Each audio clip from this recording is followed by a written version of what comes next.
Hello സുഹൃത്തുക്കളെ, ഞാൻ സാജു. നമ്മളിന്ന് തൃശ്ശൂർ കേച്ചേരിക്കടുത്തുള്ള പെരുവന്മല എന്ന് പറയുന്ന ഒരു കുന്നമ്പുറത്തുള്ള ഒരു അമ്പലം കാണുവാനായിട്ടാണ് പോകുന്നത്. അപ്പോൾ നമ്മൾ ഇവിടുന്ന് അപ്രയംപള്ളിയുടെ മുമ്പിൽ നിന്നാണ് സ്റ്റാർട്ട് ചെയ്യുന്നത്. നമ്മുടെ ഇടവക പള്ളിയാണ് അപ്രയംപള്ളി. അപ്രയംപള്ളി കുട്ടനെല്ലൂരിനും തൃശ്ശൂരിനും ഇടയ്ക്കാണ് സ്ഥിതി ചെയ്യുന്നത്. അങ്ങനെ പള്ളിയിൽ മുമ്പിൽ നിന്നാണ് സ്റ്റാർട്ട് ചെയ്തിട്ടുള്ളത്. ഇത് നമ്മുടെ തോപ്പ് സ്റ്റേഡിയം, നമ്മളൊക്കെ കളിച്ചു വളർന്നിട്ടുള്ള ക്രിക്കറ്റും ഫുട്ബോളൊക്കെ കളിച്ചു വളർന്നിട്ടുള്ള സ്റ്റേഡിയം. ഇത് ഇൻഡോർ സ്റ്റേഡിയം. സെൻറ് തോമസ് കോളേജിൻ്റെ ഗ്രൗണ്ടാണ് ഈ തോപ്പ് സ്റ്റേഡിയം. അപ്പോൾ അതിൻ്റെ മുമ്പിലൂടെയാണ് നമ്മൾ പോകുന്നത്. ഇത് പള്ളിക്കുളം ജംഗ്ഷൻ എന്ന് പറയും. ഇത് ചേലൂർ പ്രോപ്പർട്ടീസിൻ്റെ ഒരു ഫ്ലാറ്റാണ്. എൻ്റെ നേതൃത്വത്തിലാണിത് പണിതിട്ടുള്ളത്. ഞാനിവിടെ ഇൻചാർജ് ആയിരുന്നു ഒരു 10 വർഷം മുമ്പ്. ഇത് പള്ളിക്കുളം ജംഗ്ഷനിലാണ് ഈ ഫ്ലാറ്റ്. അങ്ങനെ പള്ളിക്കുളം വഴി ഇതാണ് തൃശ്ശൂരിൻ്റെ പള്ളിക്കുളം എന്ന് പറയുന്ന വളരെ മനോഹരമായ, വേനൽക്കാലത്തും ഇത്രയും വെള്ളം നിറഞ്ഞു കിടക്കുന്ന ഒരു കുളം കാണാൻ പറ്റില്ല വേറെ. ഇത്ര തന്നെ വെള്ളം വേനൽക്കാലത്തുണ്ടാവും. അതാണ് പള്ളിക്കുളത്തിൻ്റെ പ്രത്യേകത. മതിലിൻ്റെ പുറമെ നിന്നുള്ള ഷൂട്ടിങ്ങാണ്. അങ്ങനെ പള്ളിക്കുളം വഴി നമ്മൾ തൃശ്ശൂർ ബൈബിൾ ടവർ ബസിലിക്കയുടെ ഈ ഒരു വ്യൂ അധികം ആൾക്കാർ കണ്ടിട്ടുണ്ടാവില്ല. സൈഡിൽ നിന്നുള്ള വ്യൂ ആണ്. നമ്മുടെ ഇന്ത്യയിൽ തന്നെ ഏറ്റവും ഉയരമുള്ള പള്ളി എന്നല്ല, ഏഷ്യയിൽ തന്നെ ഏറ്റവും ഉയരമുള്ള പള്ളി. അതുപോലെ തന്നെ വേൾഡിലെ ആദ്യത്തെ 5, 6 പെടും. 5-മതോ 6-മതോ ആണെന്ന് തോന്നുന്നു. അതാണ് നമ്മുടെ തൃശ്ശൂരിൻ്റെ സ്വന്തം ബസിലിക്ക ബൈബിൾ ടവർ. അപ്പോൾ ഇവിടെ നമ്മുടെ സഹയാത്രികനായ മിസ്റ്റർ പോൾ വരാൻ പറഞ്ഞിട്ടുണ്ട്. നീ അവിടെ അങ്ങോട്ട് എത്തിക്കോ, ഞാനങ്ങോട്ട് എത്താം, ഞാനവിടെ പള്ളിയുടെ മുമ്പിൽ പ്രത്യക്ഷപ്പെടുന്ന പറഞ്ഞിട്ടുള്ള ആള്. എന്തായാലും ഇവിടെ വന്നിട്ടിപ്പോൾ ഒരു 5 മിനിറ്റായി, ആളെ കാണാനില്ല.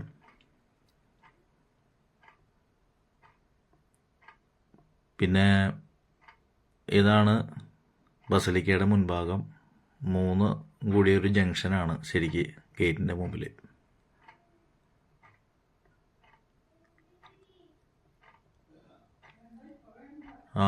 പോള് മുതൽ വരുന്നുണ്ട് കേട്ടോ. അവിടുന്ന് മുതൽ പ്രത്യക്ഷപ്പെട്ടു. ഇതാണ് നമ്മുടെ മിസ്റ്റർ പോള്. നമ്മുടെ ഒപ്പം ഓൾ ഇന്ത്യ ട്രിപ്പിലൊക്കെ ഉണ്ടായിരുന്നു മിസ്റ്റർ പോള്. ഞങ്ങൾ 3 പേരാണ് ഓൾ ഇന്ത്യ പോയത്. അങ്ങനെ ഞങ്ങൾ തൃശ്ശൂർ റൗണ്ടിലേക്ക് കടന്നു. നമ്മുടെ വടക്കുന്നാഥൻ്റെ പടിഞ്ഞാറേ നട, മെയിൻ നട എന്ന് പറയാം. അങ്ങനെ റൗണ്ട് വഴി ഞായറാഴ്ച ആയതുകൊണ്ട് അധികം ആൾക്കാരില്ല. അങ്ങനെ റൗണ്ട് വഴി ഞങ്ങൾ തിരുവമ്പാടിയുടെ മുമ്പിലേക്ക് എത്തിയാണ്. തിരുവമ്പാടി അധികം ആൾക്കാർക്ക് അറിയണ്ടാവില്ല. എന്ന് വെച്ചിട്ടുണ്ടെങ്കിൽ തൃശ്ശൂർക്കുള്ള ആൾക്കാർക്ക് അറിയാം, പുറമേയുള്ള ആൾക്കാർക്ക്. റൗണ്ടിലല്ലാത്തതുകൊണ്ട് പാറമേക്കാവ് റൗണ്ടിലാണ്. അതുകൊണ്ട് തൃശ്ശൂർ പൂരത്തിൽ പങ്കെടുക്കുന്ന ഒരു അമ്പലമാണ് തിരുവമ്പാടി. അങ്ങനെ ഞങ്ങൾ അങ്ങനെ പോകുന്ന വഴിയാണ് പോകുന്നതെത്തിയപ്പോൾ ഞങ്ങളുടെ ഒരു സ്ഥലമുണ്ട്. പോള് കൈ കൊണ്ട് കാണിക്കുന്നതാണ് നമ്മുടെ ഒരു 5 സെൻറ്റ് സ്ഥലം. അപ്പോൾ അതൊക്കെ ഒന്ന് നോക്കിയിട്ട് പോകാം, വെള്ളം കയറിയെന്നൊക്കെ നോക്കാമെന്ന് പറഞ്ഞിട്ട് ഇങ്ങോട്ട് പോകുന്നൊക്കെയാണ്. നല്ല അടിപൊളി സ്ഥലമാണ് കേട്ടോ. തൃശ്ശൂർ നഗരമധ്യത്തിൽ തന്നെ ഒരു 5 സെൻറ്റ് സ്ഥലം ഞങ്ങൾ മേടിച്ചിട്ടുണ്ട്. ഞാനും പോളും വേറെ ഒരാളുണ്ട്, 3 പേര് കൂടിയിട്ട്. അപ്പോൾ വലിയൊരു ആവശ്യമുണ്ടെങ്കിൽ സ്ഥലം കൊടുക്കാം. 5 സെൻറ്റ് നല്ല അടിപൊളി സ്ഥലമാണ്. നല്ല പ്രകൃതി രമണീയമായ സ്ഥലം. വീടുകളൊക്കെ ഉണ്ട് ഇവിടെ. ചെറിയ തോടുണ്ട്. അപ്പോൾ ഇവിടെ റോഡ് ടാർ ചെയ്തിട്ടുണ്ടായിരുന്നില്ല. ഇപ്പോൾ കഴിഞ്ഞ കൊല്ലം വന്നിട്ട് റോഡ് ടാർ ചെയ്തു. അപ്പോൾ ഇവിടെ ഭാവിയിൽ കൂടുതൽ ഡെവലപ്മെൻറ്റുകൾ വരാൻ ചാൻസ് ഉണ്ടെന്നാണ് പറയണത്. അങ്ങനെ ഞങ്ങൾ സ്ഥലത്ത് കയറി. ഞങ്ങൾ അവിടെ നിന്ന് അടുത്തത് പോകുന്ന ജംഗ്ഷനിലുള്ള ധനലക്ഷ്മി ബാങ്കിൻ്റെ ഹെഡ് ഓഫീസാണിത്. ചെരിഞ്ഞ് നിൽക്കുന്നൊരു ബിൽഡിങ്ങാണിത്, ചെരിഞ്ഞ്. അതിപ്പോൾ നമ്മുടെ വീഡിയോയിൽ അങ്ങനെ ക്ലിയർ ആയിട്ട് കാണില്ല. അതൊരു പ്ലംബ് ഔട്ടായിട്ട് നിൽക്കുന്ന പോലെയാണ് അതിൻ്റെ ഡിസൈൻ. ഇതാണ് പോകുന്ന ജംഗ്ഷൻ. അങ്ങനെ പോകുന്ന ജംഗ്ഷനിൽ നിന്ന് ഞങ്ങൾ പുഴയ്ക്കൽപ്പാടം, ശോഭ സിറ്റിയുടെ മുമ്പിൽ കൂടെ അത് ബോർഡ് കാണാം. ലെഫ്റ്റ് പോയി കഴിഞ്ഞാൽ വിലങ്ങൻ ഹിൽസാണ്, നേരെ പോയ കുന്നംകുളം ഗുരുവായൂർ. അങ്ങനെ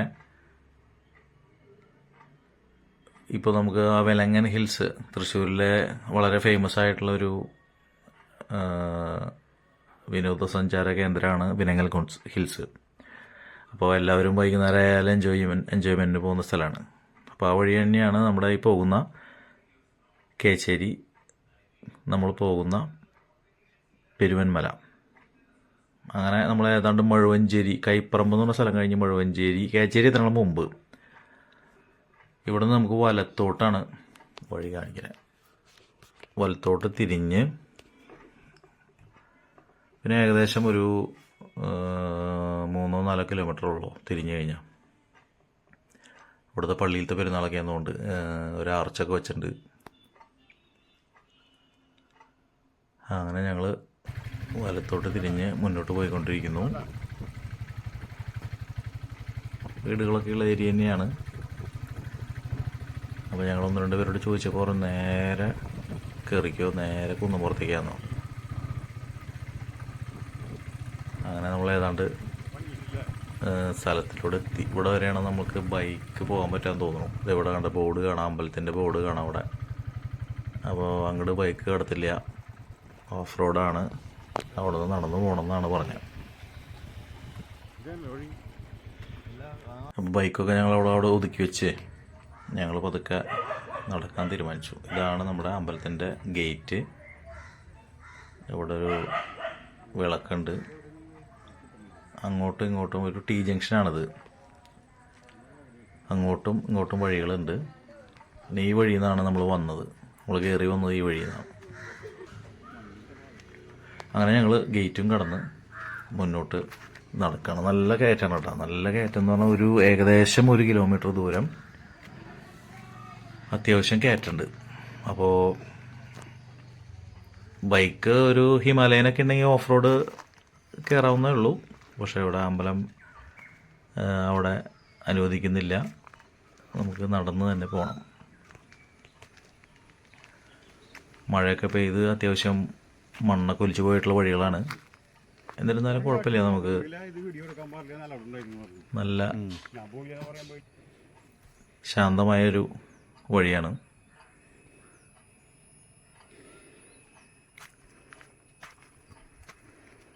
അങ്ങനെ കയറിക്കൊണ്ടിരിക്കുകയാണ്.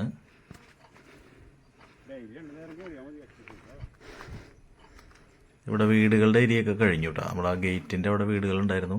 പിന്നെ വീടുകളൊന്നുമില്ല. പിന്നെ മല തന്നെയാണ്, കുന്ന് തന്നെയാണ്. കാട്ട് ചെടികളുണ്ട്, കാട്ടുപൂക്കളും ഒക്കെ ആയിട്ടുള്ള സ്ഥലങ്ങളാണ്. പോൾജി മുമ്പിൽ പോകുന്നുണ്ട്. വയസ്സായിരുന്നവർക്ക് കയറാൻ വേണ്ടിയിട്ട് ഇവിടെ ഹാൻഡ് റെയിൽ പിടിപ്പിച്ചിട്ടുണ്ട്. ഏകദേശം ഒരു 300 മീറ്റർ തന്നെ ഹാൻഡ് റെയിൽ വയസ്സായവർക്ക് കയറി പോകാനുള്ള ബുദ്ധിമുട്ട് മുൻനിർത്തിക്കൊണ്ടാണ് അത് പിടിപ്പിച്ചിട്ടുള്ളത്. അപ്പോൾ ഏകദേശം ഹൈറ്റിലേക്ക് എത്തിയിട്ട് അപ്പോൾ നല്ല മനോഹരമായ വ്യൂ നമുക്ക് ഇവിടുന്ന് കാണാം. പിന്നെ ഇപ്പോൾ ഇത് ഓഗസ്റ്റ് മാസമാണ്. അതുകൊണ്ട് തന്നെ മഴ കഴിഞ്ഞ് നമുക്കറിയാലോ, മഴയും മഴ കെടുതികളും വയനാട് ദുരന്തമൊക്കെ നടന്നുകൊണ്ടിരിക്കുന്ന സമയമാണ്. അപ്പോൾ അതിൻ്റെ അവിടെ മരിച്ചുപോയ എല്ലാവർക്കും നമുക്ക് വളരെ ദുഃഖമുണ്ട്. 2 ഗ്രാമങ്ങൾ തന്നെ ഒലിച്ചുപോയി. ആ ഒരു പശ്ചാത്തലത്തിലാണ്, ആ ഒരു സന്ദർഭത്തിലാണ് നമ്മൾ ഈ കുന്ന് കയറി വരുന്നത്. അങ്ങനെ ഇതാണ് ആ കുന്ന്. നമ്മൾ മേലെത്തി. ഇതാണ് നമ്മുടെ ശിവക്ഷേത്രം. കുന്നിൻ്റെ മുകളിലേക്ക് എത്തിയെന്ന് പറയാം. ഇതാണ് നമ്മുടെ ലക്ഷ്യസ്ഥാനം. ശരിക്ക് എനിക്കിവിടെ വന്നപ്പോൾ നമ്മുടെ വിലങ്ങൻ ഹിൽസിൻ്റെ മേലെ വന്ന പോലെയുള്ളൊരു ഫീലിംഗ് ആണ് കേട്ടോ. അവിടെ കുറച്ചുകൂടി ആൾക്കാരുണ്ടാവും, ടൂറിസ്റ്റ് സ്പോട്ടായതുകൊണ്ട്. ഇതങ്ങനെ ടൂറിസ്റ്റ് സ്പോട്ടായിട്ടില്ല, അമ്പലത്തിൻ്റെ വക സ്ഥലമാണ്. എന്നിരുന്നാലും ഇങ്ങനെ കുന്നിൻ്റെ മേലെ ഇങ്ങനെ നടക്കാനുള്ള ഒരു ഒറ്റയടിപ്പാതയുണ്ട്. അപ്പോൾ ഞാനും പോൾജിയും കൂടി ഇങ്ങനെ അവിടേക്ക് ഇങ്ങനെ നോക്കി കറങ്ങി നടന്നു.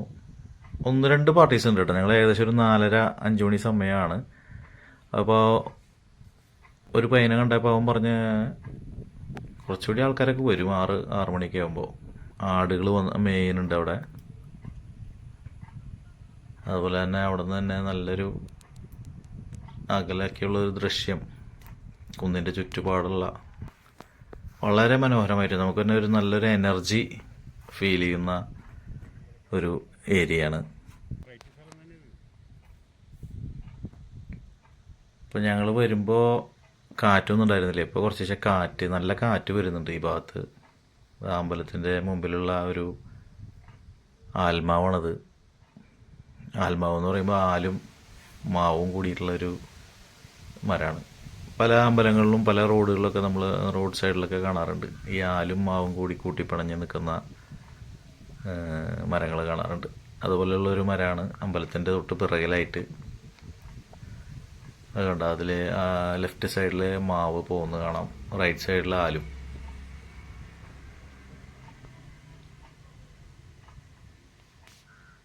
അപാര ഒരു ദൃശ്യഭംഗിയാണ് കേട്ടോ അവിടുന്ന്. ശരിക്ക് നല്ല പച്ചപ്പുണ്ട്. വേനൽക്കാലമാണെങ്കിൽ ഇത്ര ഇതുണ്ടാവില്ലെന്ന് തോന്നുന്നു അമ്പലത്തിൻ്റെ ആ ഒരു വ്യൂവും. അമ്പലം ശരിക്കും പറയുകയാണെങ്കിൽ എല്ലാ ദിവസവും 2 നേരം പൂജയുണ്ടെന്ന് പറഞ്ഞത്. അപ്പോൾ പിന്നെ ശിവരാത്രിയുടെ അന്നാണ് ഇവിടെ ശരിക്കുള്ള ഉത്സവം. ശിവൻ്റെ അമ്പലമാണല്ലോ. ശിവരാത്രിയുടെ അന്ന് ഭയങ്കര തിരക്കായിരിക്കും എന്നാണ് നാട്ടുകാരൻ പറഞ്ഞത്.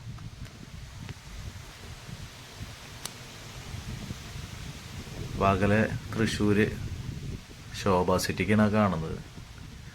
ശോഭ സിറ്റിയും തുടർന്ന് ബൈബിൾ ടവറും തൃശ്ശൂർ സിറ്റിയുടെ ഒരു വ്യൂ കാണാൻ പറ്റും. നമുക്ക് ഇവിടുന്ന് ഏകദേശം ഒരു 13-14 കിലോമീറ്റർ ഉണ്ടാവും തൃശ്ശൂർക്ക്.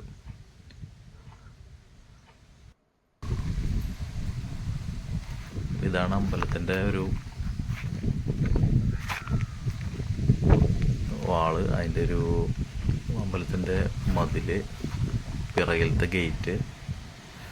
ശരിക്കും നമുക്ക് അമ്പലത്തിൻ്റെ ഉള്ളിലേക്ക് കയറാൻ പറ്റില്ല, അവിടെ ഗേറ്റ് അടച്ചിട്ടിരിക്കുകയാണ്.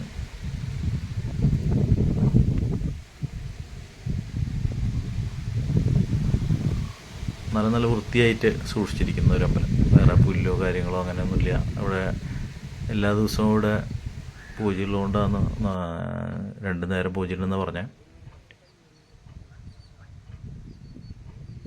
അങ്ങനെ ഞങ്ങൾ അമ്പലം ഒന്ന് ചുറ്റി.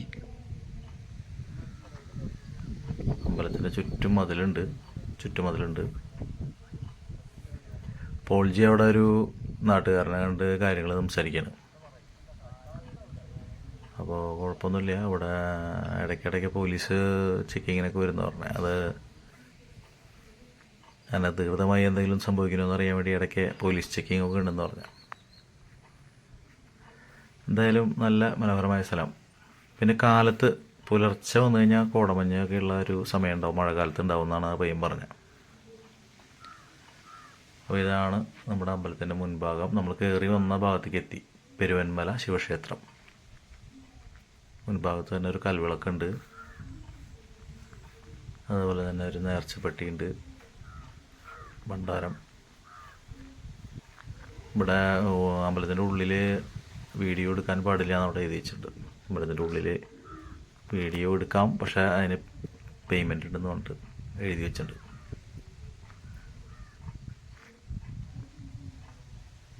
അങ്ങനെ അമ്പലത്തിൻ്റെ മുൻഭാഗമാണിത്.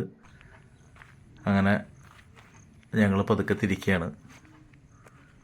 ഏകദേശം ഒരു 5 മണി 5:15 സൂര്യൻ അസ്തമിക്കാറായിട്ടില്ല. എന്നിരുന്നാലും ഞങ്ങൾ ഇറങ്ങുകയാണ്. ഈ വീഡിയോ ഇഷ്ടമായാൽ എല്ലാവരും ലൈക്ക് ചെയ്തോളൂ, സബ്സ്ക്രൈബ് ചെയ്തോളൂ. അങ്ങനെ നല്ലൊരു സായാഹ്നം തന്നതിൻ്റെ സന്തോഷത്തിൽ ഞാനും പോൾജി പതുക്കെ കുന്നിറങ്ങുകയാണ് വീട്ടിലോട്ട്. കുന്നിറങ്ങി വീട്ടിലോട്ട് ഇറങ്ങുകയാണ്. ഓക്കെ, നമസ്കാരം.